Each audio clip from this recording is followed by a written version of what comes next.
Kang Tae-jun's glass stopped inches from his lips when a woman across the table whispered, "They really made you come here?" Han Soo-min's fingers tightened around the edge of the linen napkin, its soft cotton twisting beneath her knuckles as warm amber light from the chandeliers spilled across the polished walnut table. The restaurant smelled of roasted garlic, truffle butter, and expensive perfume. Every crystal glass caught the light. Every quiet laugh seemed louder than it should have been. Soo-min had known something was wrong the moment she entered. 3 women near the bar had looked at her, then looked at each other, covering their smiles with manicured hands. She had told herself not to notice. She had told herself to sit down, breathe, and give the man at least 10 minutes before deciding what kind of night this would be. But Kang Tae-jun was not what she expected. He sat perfectly still in a charcoal suit, one hand resting beside his untouched espresso, his expression unreadable. Seoul knew his name. People lowered their voices when it was spoken. He controlled businesses that seemed legitimate from the outside and commanded a world nobody discussed openly. Yet tonight, the most powerful man in the room was watching the woman everyone else had already decided to laugh at. "You're Han Soo-min?" he asked. His voice was low and controlled. She nodded, smoothing the sleeve of her navy dress. "Yes."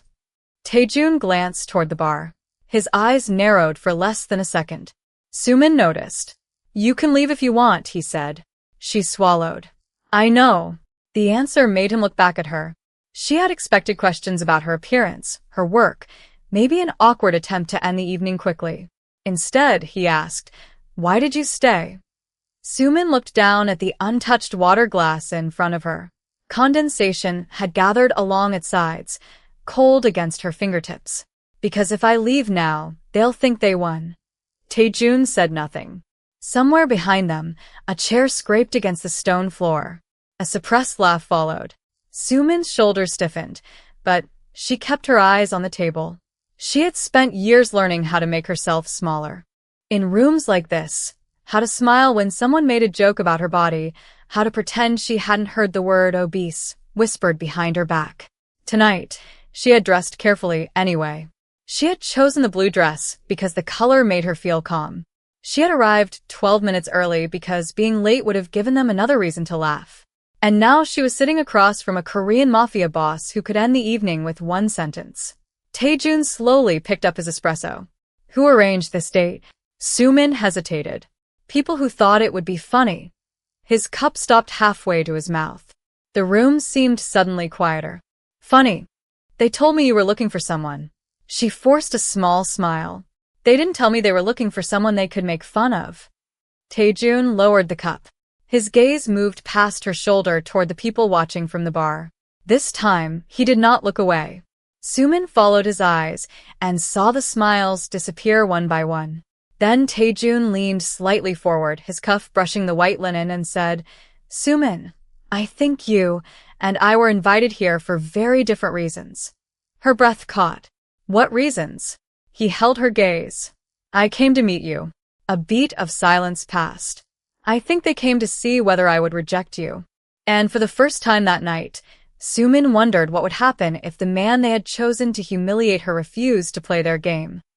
Sua, the waiter, had barely cleared the first plates when Soo-min pushed her chair back, leaving the untouched dessert beneath the warm chandelier light. The silverware gave a faint metallic clink against the porcelain, and the scent of coffee still hung between her and Tae-jun. "I think I should go," she said. Tae-jun looked at her, then at the folded napkin beside her hand. "Why?" Soo-min reached for her purse. "Because you've seen enough." Her fingers slipped once on the leather clasp before she studied them. Across the restaurant, the people who had been watching suddenly became very interested in their phones. Tae-jun noticed. He did not stop her immediately. Instead, he stood, buttoned his jacket, and walked around the table. His polished shoes crossed the dark marble floor with measured steps. "You think I'm going to laugh?" he asked. Soo-min gave a small shrug. "I think you're going to leave." "That wasn't my question." She looked up at him. For a moment, neither spoke. The soft music from the piano seemed distant beneath the low hum of conversation. Soo-min finally said, "People usually don't need to say anything.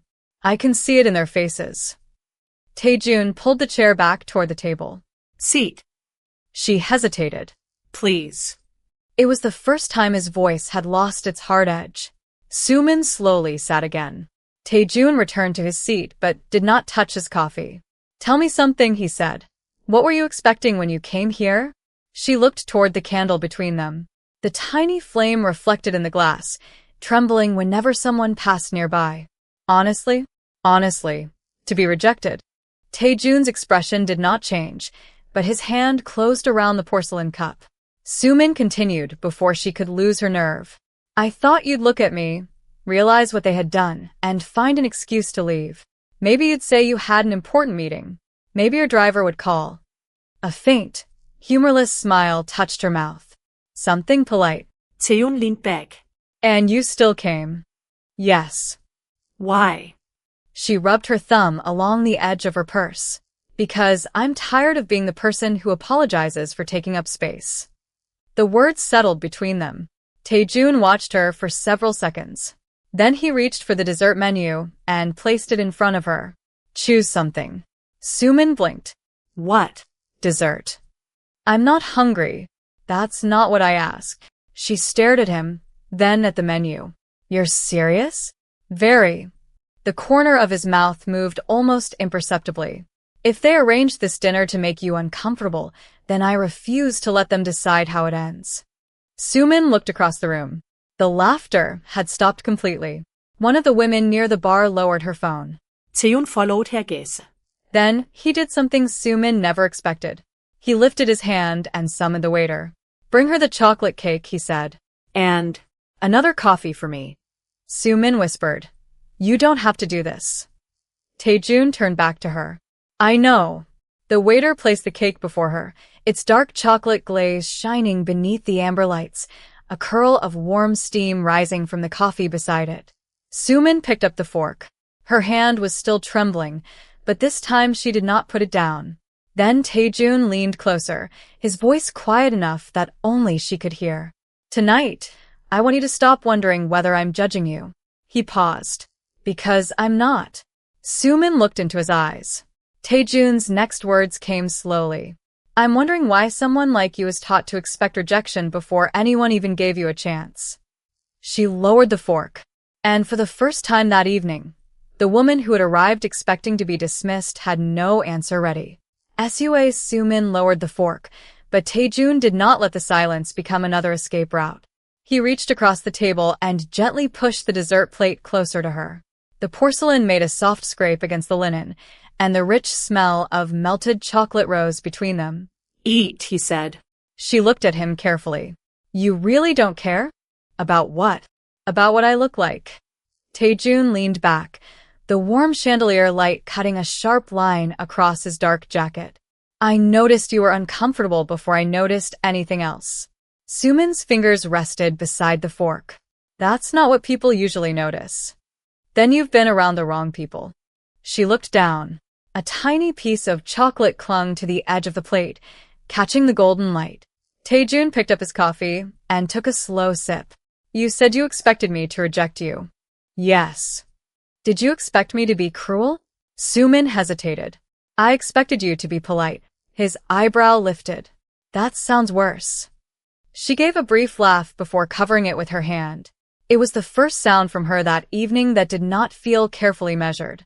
Tae-jun noticed, but he said nothing. Instead, he reached for the menu again. You chose the blue dress. Soo-min glanced down at it. Yes. Why blue? Because I like it. Good. He closed the menu. Then you made one decision tonight for yourself. She looked at him. What does that mean? You came here expecting everyone else to decide what you were worth. His voice remained calm. You still chose your own dress. Soo-min's grip tightened around the fork. Tae-jun continued. So choose the dessert too. She finally cut a small piece of cake. The fork trembled once before reaching her mouth. Tae-jun looked away, giving her the privacy to take the bite without an audience. Around them, the restaurant continued moving, glasses clinking, chairs sliding, low voices mixing with the piano, but their table felt strangely separate from it all. When Soo-min set down the fork, Tae-jun stood. Where are you going? Outside. He slipped his phone into his coat pocket. Come with me. She frowned. Why? Because you came here expecting to spend one uncomfortable hour and leave. He held out his hand, not touching her. I want to show you what happens when you stop letting other people control the room. Soo-min stared at his hand. Then she stood on her own. Together they walked toward the entrance. The restaurant doors opened, releasing a rush of cool night air that carried the faint smell of coffee from the street and the sound of passing traffic. Tae-jun stopped beneath the bright entrance lights. His driver waited several feet away beside a black sedan, its polished hood reflecting the city signs. Soo-min looked back through the glass. The people who had arranged the date were still watching. Tae-jun turned toward them. He did not raise his voice. You wanted to see whether I would reject her. No one answered. Now watch carefully. He opened the passenger side door of the sedan for Soo-min. She stared at him. Where are we going? Tae-jun looked directly at her. Somewhere you can decide whether you actually want to know me. She took one step toward the car. Then Tae-jun added, but if you come with me, tonight stops being their joke. Soo-min's hand closed around the door handle. Then let's stop giving them something to laugh about. She got in. Tae-jun closed the door, walked around the hood, and took the other seat. For the first time that night, the people inside the restaurant were no longer watching Soo-min. They were watching Tae-jun choose her. SUA, the black sedan, moved quietly through Seoul, its tires whispering over wet pavement as neon signs slid across the windows like streaks of blue and red. Inside, Soo-min sat with both hands around her purse, feeling the cool leather beneath her fingers while the faint scent of cedar and coffee filled the car. Tae-jun watched the city through the opposite window, saying nothing for several blocks. Then he turned toward her. Tell me something you actually enjoy. Soo-min blinked. What? Not what you think I should hear. His voice was calm. Something you enjoy. She looked down at her hands. Cooking. What do you cook? Mostly simple food. A small smile appeared. Stews. Rice dishes. Sometimes desserts. Tae-jun nodded once. Then we're going somewhere with a kitchen. The sedan turned beneath a row of illuminated signs and stopped outside a quiet private dining house overlooking the Han River. Warm light glowed behind tall windows, and the glass doors reflected the city skyline. Soo-min hesitated at the entrance. This is expensive. I know. Then why bring me here? Tae-jun opened the door. Because you said you like cooking. Inside, the air smelled of toasted sesame oil and fresh ginger. Copper pans hung above a stone counter, their surfaces catching the golden pendant lights. Tae-jun removed his jacket and placed it over the back of a chair. Show me. Soo-min stared at him. Show you what? What you would make if nobody was judging you. She slowly walked toward the kitchen. Her fingertips brushed the cool granite countertop. A chef had prepared ingredients nearby, but Tae-jun dismissed him with a quiet gesture. Soon the room belonged only to the two of them. Soo-min picked up a knife and began slicing green onions. The blade tapped steadily against the wooden board. Tae-jun stood several feet away, watching. You're staring, she said. I'm learning. About cooking? About you. She paused. Why? Because you speak differently when you stop worrying about what people think. Her knife stopped. Tae-jun stepped closer, but kept a respectful distance. At the restaurant, you answered every question like you were defending yourself. Soo-min looked down at the cutting board. Maybe I'm used to it. You shouldn't be. He said it so simply that she looked up. For once, there was no performance in his voice, no calculated edge, just certainty. Soo-min finished the dish and placed the bowl on the table. Steam curled upward, carrying the warm scent of sesame, broth, and green onions. Tae-jun tasted it. His expression remained unreadable. Well, she asked. He took another spoonful. You're good. She smiled. That sounded almost like a compliment. It was. She laughed softly. Then Tae-jun placed the spoon down and asked, why did you let them convince you that being different made you less valuable? The question landed harder than she expected. Soo-min looked toward the river beyond the glass. City lights trembled across the dark water. Because they kept saying it until I believed them. Tae-jun stood and walked to the window. Then stop. She turned toward him. It's not that easy. He faced her. I know. His eyes held hers. But tonight, you can start. Soo-min slowly nodded. Tae-jun picked up his phone, then made a decisive call. Cancel everything on my schedule tomorrow night. He ended the call and looked at her. I'm taking you to dinner again. She stared at him. Tomorrow? Tomorrow. Why? Tae-jun reached for his jacket. Because one night isn't enough to find out who you really are. He opened the door for her. And this time, I want you to choose the place. Soo-min stepped through the doorway, and for the first time, she was no longer following his decision. She was being asked to make one of her own. By noon the next day, Soo-min had chosen a small riverside restaurant tucked between two quiet streets, its front windows glowing with warm afternoon light. The place smelled of toasted sesame and fresh bread, and the wooden tables carried the faint scent of citrus cleaner. She arrived 10 minutes early, smoothing the blue dress she had worn the night before, then stopped when she saw Tae-jun already waiting outside. He wore a dark coat, no tie, and held 2 paper cups of coffee. You're early, she said. So are you. He handed her one. The cup was warm against her palms. You said I could choose the place. You did. They entered together. A bell chimed above the door, and sunlight spilled across the worn oak floor. For the first time, Soo-min did not feel as though she had entered a room designed to judge her. Tae-jun pulled out her chair, but she shook her head with a small smile and pulled it herself. I can do it. He nodded. I know. Their lunch began quietly. No expensive dishes. No audience.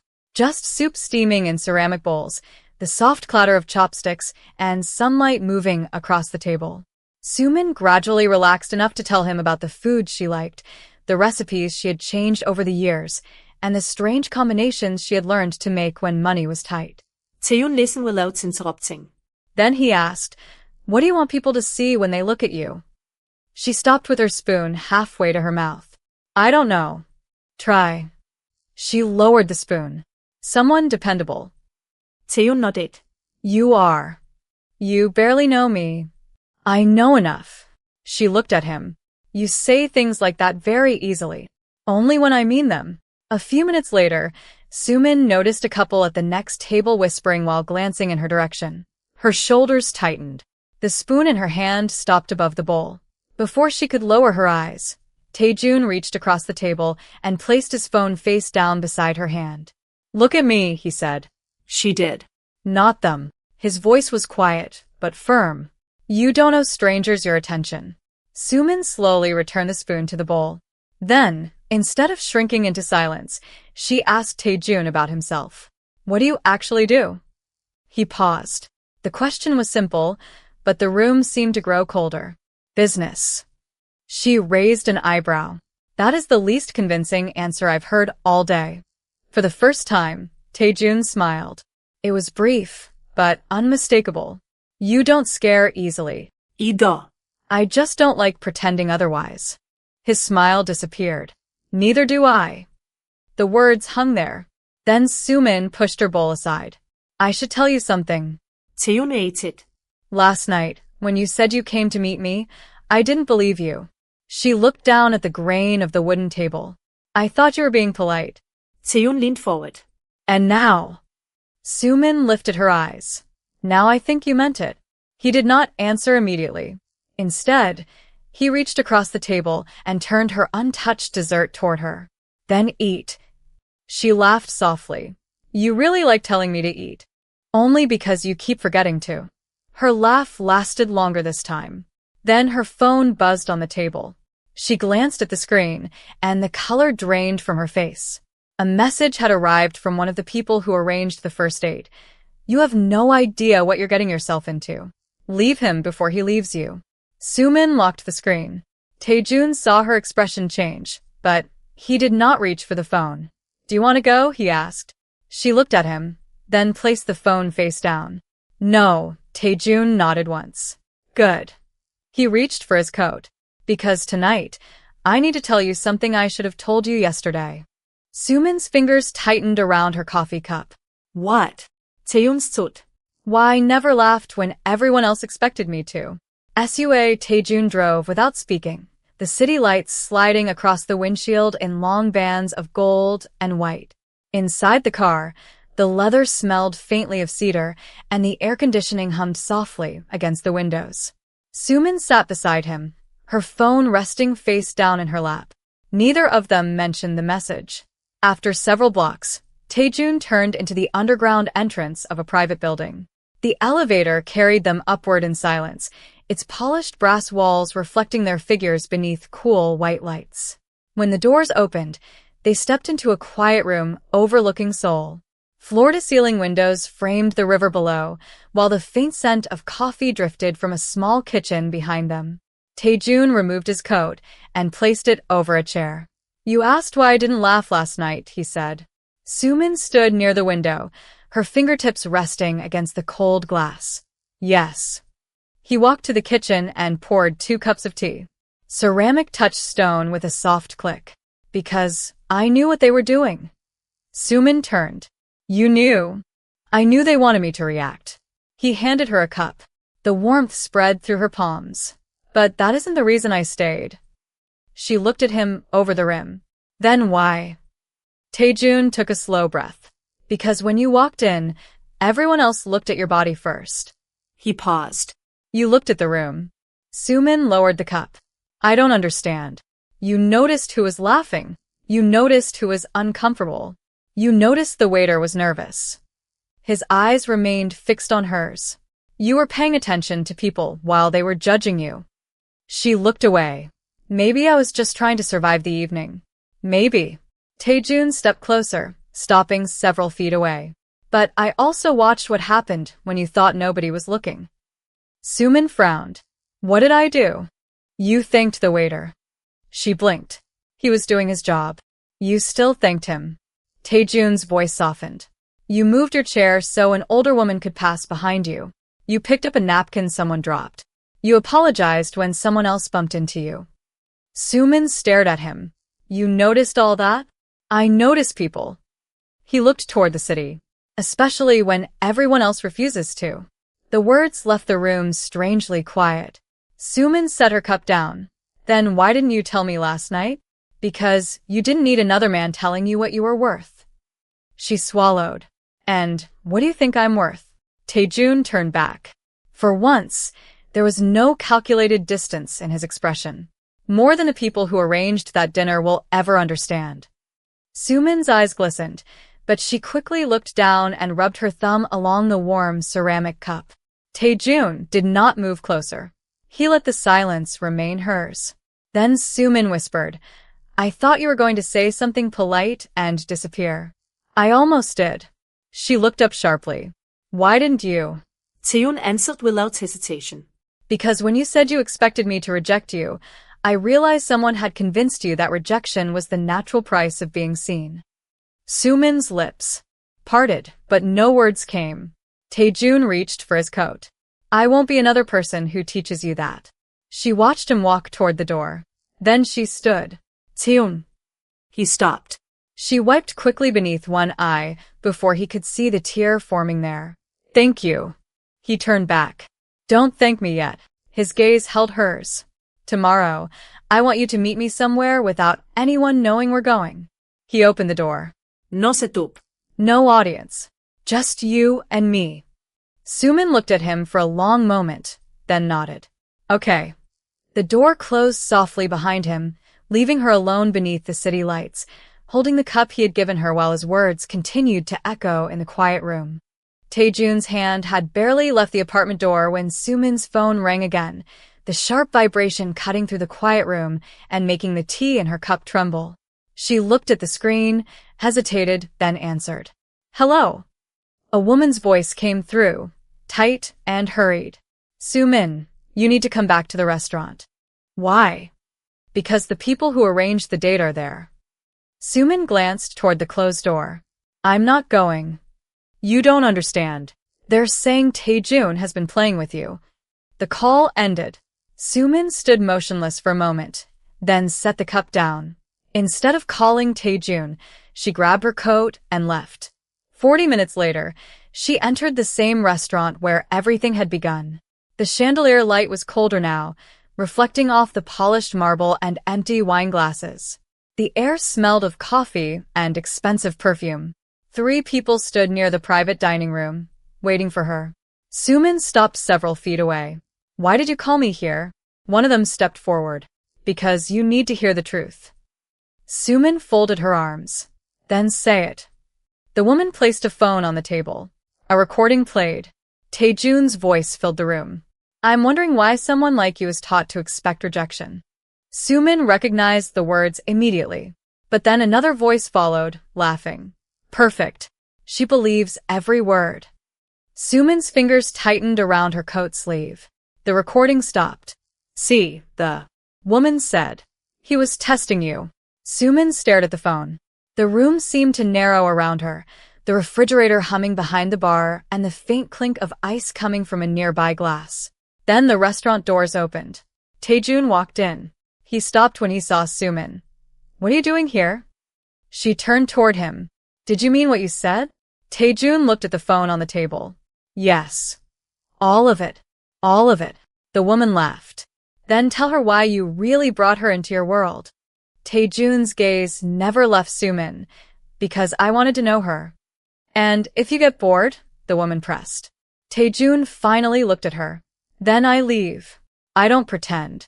Soo-min watched him carefully. "So, there was never a bet?" "Not from me." "But you knew they were trying to humiliate me." "Yes."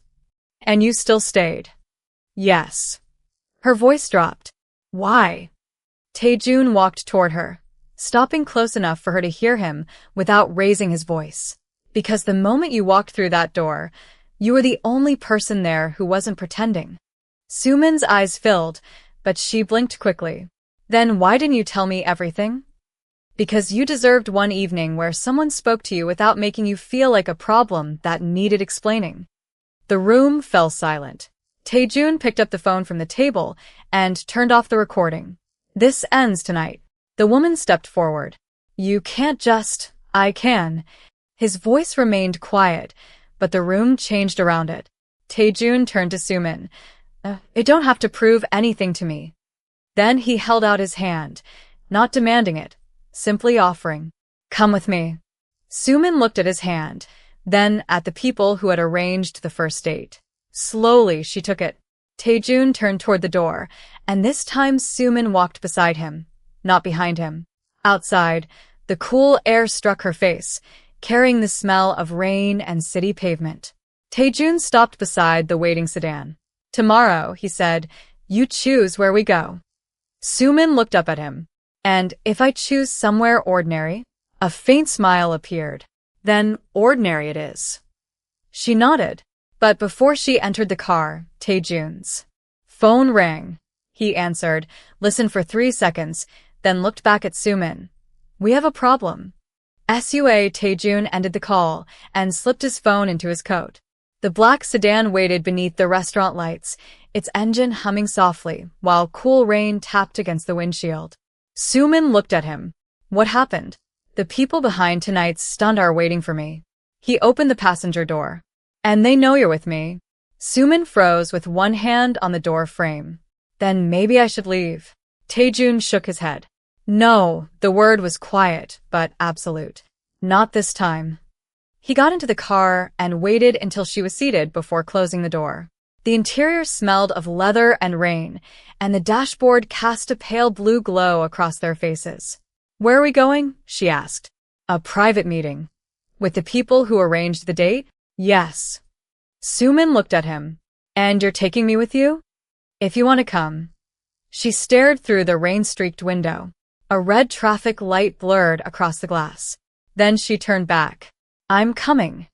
The sedan stopped 20 minutes later outside a private club overlooking the river. Inside, warm brass lights reflected from dark wood walls, and the air carried the sharp scent of whiskey and polished leather. Several men and women stood around a long table. Soo-min recognized 2 faces from the restaurant. One smiled when she entered. "You brought her." Tae-jun removed his coat. I did. This doesn't concern her. Tae-jun placed his coat over a chair. It concerns her, because you made her the center of it. The room went quiet. Soo-min stood beside him, her hands clasped in front of her. The woman from the restaurant stepped forward. We only wanted to see whether you would actually consider someone like her. Tae-jun's expression hardened. Someone like her? The woman hesitated. He pointed towards Soo-min. Say what you mean. Nobody answered. Tae-jun turned to Soo-min. You don't have to stand here and listen. She shook her head. No. I want to hear it. The woman gave a nervous laugh. She isn't your world. Soo-min looked at Tae-jun. Before he could respond, she stepped forward. You're right. The room shifted. I'm not his world. She looked directly at the woman. But I'm also not your entertainment. Her voice remained steady. You invited me because you thought my appearance would make him embarrassed. You were wrong. Tae-jun var tæt her without interrupting. Soo-min continued. You wanted him to reject me, so you could laugh. Instead, he treated me like a person. The woman opened her mouth, but Soo-min raised one hand. And now you're angry because he refused to behave the way you expected. Silence settled over the room. Tae-jun moved beside her. That's enough. He looked around the table. This ends tonight. One man leaned forward. You're willing to damage relationships over a blind date? Tae-jun answered without hesitation. I'm willing to walk away from anyone who thinks humiliating another person is entertainment. His words landed harder than a raised voice could have. He took Soo-min's coat from the chair and held it out to her. We're leaving. She slipped her arms into it. Outside, the rain had stopped. The pavement shone beneath the streetlights, and the river beyond the buildings reflected broken ribbons of gold. Soo-min looked at Tae-jun. You didn't have to choose me. He buttoned his coat. I know. Then why did you? He met her eyes. Because choosing you was the easiest decision I made all week. She looked down, pressing her lips together as her eyes filled. Tae-jun waited. He did not touch her. He simply stood beside her until she looked up again. Then he said, tomorrow no restaurants. No people watching. No one deciding what either of us should feel. Soo-min nodded. Where then? A faint smile crossed his face. You choose. And this time, when Tae-jun opened the car door, Soo-min didn't hesitate before stepping inside. The next evening, Soo-min chose the same small riverside restaurant where they had shared lunch, but this time there was no reservation under Tae-jun's name and no waiting crowd outside. The wooden door chimed softly as she entered, and the warm smell of soup, toasted sesame, and fresh bread wrapped around her. Tae-jun was already there at the corner table, his dark coat folded neatly over the chair, 2 cups of coffee steaming between them. You came, he said. Soo-min smiled. You said I could choose. She sat down. So, I chose somewhere I wouldn't feel like an exhibit. Tae-jun nodded. Good choice. For a while, they simply ate. The restaurant was quiet, filled with a soft scrape of chopsticks and the occasional clink of ceramic bowls. No expensive dining room. No strangers watching. No one waiting for Tae-jun to make a judgment. Soo-min finally looked at him. Can I ask you something? Anything. That first night, when you said those things about me, she paused, tracing one finger around the rim of her cup. Did you know they would make me cry? Tae-jun was silent for a moment. Then he set down his spoon. Yes. Her eyes lifted. You knew? I knew you had spent a long time hearing the opposite. His voice was low. I knew kindness might hurt at first, because you weren't used to receiving it without a condition attached. Soo-min looked toward the window. Outside, the river reflected the city lights in trembling gold lines. I cried because I believed you, she whispered. Tae-jun did not interrupt. That scared me, she continued. Not because you were cruel. Because for the first time, someone looked at me and didn't make me feel like I needed to apologize. Tae-jun leaned forward slightly. Then don't apologize anymore.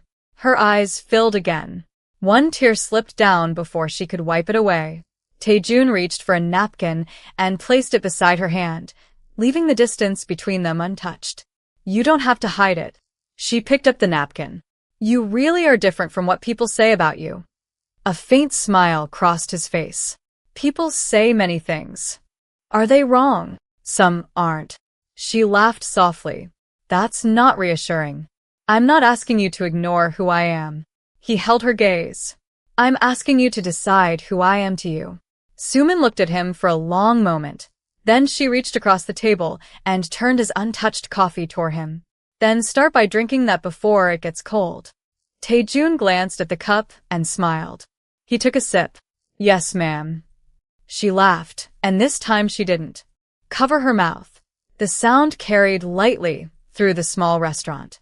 When they finished dinner, Tae-jun stood and offered his hand. Soo-min looked at it, then took it. They stepped outside into the cool evening air. The pavement was still damp, and the river smelled faintly of rain.